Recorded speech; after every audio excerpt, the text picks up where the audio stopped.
মা বোন আসার পর আজকে আমার অফিসে প্রথম দিন। সকালবেলার তাড়াহুড়োতে চা তো খাওয়াই হয় না, নিত্য নতুন ব্রেকফাস্ট করবো ভেবেও করা হয় না।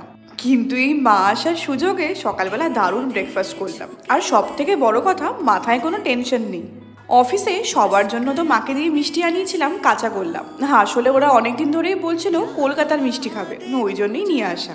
মনটা আজ আমার আলাদাই খুশি। রাতে আবার স্পেশাল রান্না হচ্ছে, কড়াইশুটির কচুরি আর আলুর দম। প্রতি বছরই জানুয়ারির দিকে যখন ভালো মতো ঠান্ডা পড়ে, মা এরকম কড়াইশুটির কচুরি বানাতো। আর এবারটা তো তার আগেই পেয়ে গেলাম। অনলাইন থেকে বোন আর আমার জন্য এই দুটো ড্রেস অর্ডার দিয়েছিলাম, আজকে এটা পরেই নিচে যাচ্ছি। আগে করব বাজার, বাড়িতে রেখে এসে আবার নামবো হাঁটতে। এখানে আমার বোনকে দেখো, হাতে প্লাস্টিক নিয়ে পুরোপুরি ওটাকে জড়িয়ে ফেলেছে। নামলাম দুজন মিলে হাঁটতে। একা একা যখন হাঁটতাম একটু কষ্টটা বেশিই হতো। গল্প করতে করতে সময় কিভাবে কেটে যায় বোঝাই যায় না। টাটা।